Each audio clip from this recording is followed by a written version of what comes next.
Right, we'll make a start.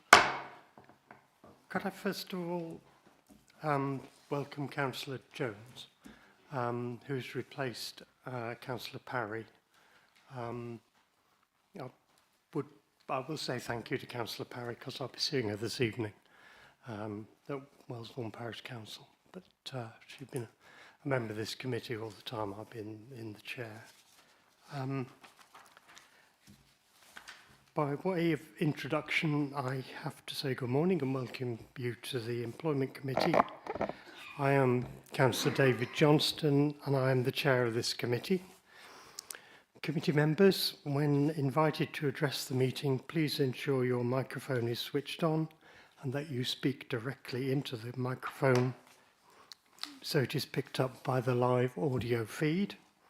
When you've finished addressing the meeting, please turn off your microphone immediately.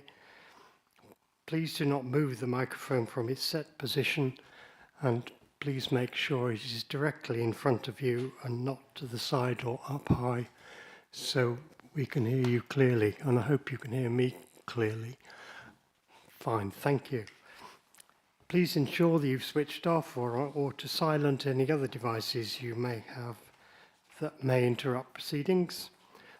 There are no planned fire alarms scheduled at this time, therefore should the fire alarm go off, please make your way out of the building by the nearest fire exit to the car park behind the Windmill Public House. Please note this meeting is being broadcast live and members of the public not in attendance today can view the proceedings. So I now move to the agenda. There are no one's missing, so we have no apologies. Do any committee members have any interest they would wish to declare? Mr. Buckland? Although not a member of the committee, I'm just declaring an interest on behalf of all staff. We all have an interest in relation to the pay policy statement, which is other registrable interest. Thank you. There are no other declarations. Thank you. To move to the minutes. Are there any points members wish to raise? Would you please indicate? Otherwise, I will take the minutes as noted. We agree the minutes, Chair. My advice is slightly different. Could I have a proposer that we agree the minutes? Councillor Shenton I saw first and Councillor Juned second. So all those in favour? That's everyone. Anyone against? Fine. Thank you. Those agreed. So can I move on to item 4, and which is the pay policy statement for 26-27. It's an annual review which, as you will recall, is recommended from this committee to the council and taken on the agenda for the budget meeting in a couple of weeks' time. Could I invite Leila Doman to present her report? Thank you, Chair. Good morning, everyone. So, as the Chair has said, this is an annual report which comes forward to this committee. It's a requirement of the Localism Act back from 2011. I was recalling last week how many versions of this we've written over the years. So this is the review which will be live from the 1st of April 2026 and will cover 26-27.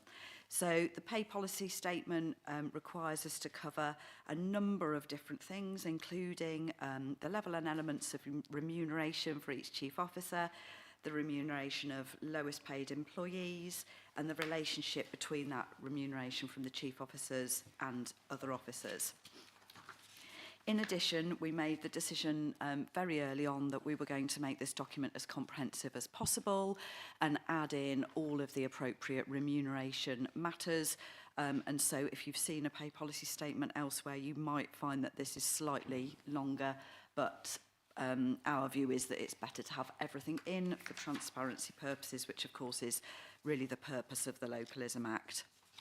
In terms of the document itself, there is only one substantive change this year, Of course, there are changes in relation to the actual figures for salaries and pension contributions and the like, but the only substantive change is that you might recall in June last year as a committee, you agreed a payment for the deputy statutory officers.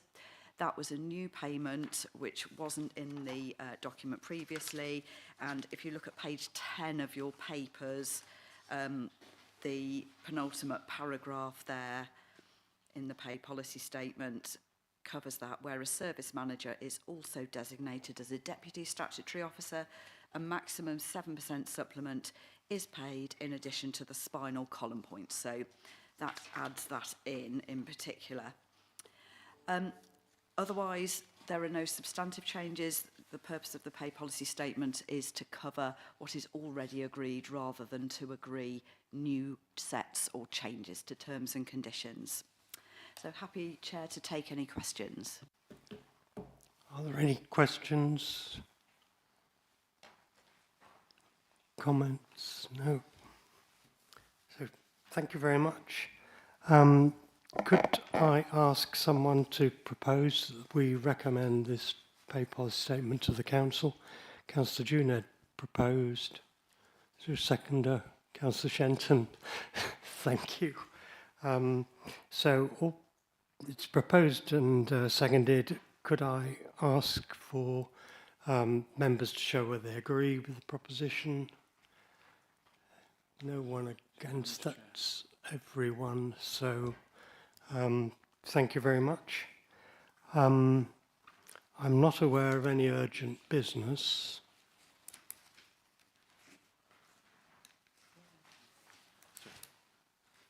So can I move on before we deal with item 7? We need to move into confidential session. So I do this bit in public and then we turn it off. That pursuant to section 100A, subsection 4 of the Local Government Act 1972 as amended, the public be excluded from the remaining business of the meeting in view of the fact that the nature of the proceedings will be such that, if the public were present, there would be likely be disclosure to them of exempt information under paragraph 3 of part 1 of schedule 12A to the said act as amended. Okay. Do I take that as a proposal? Or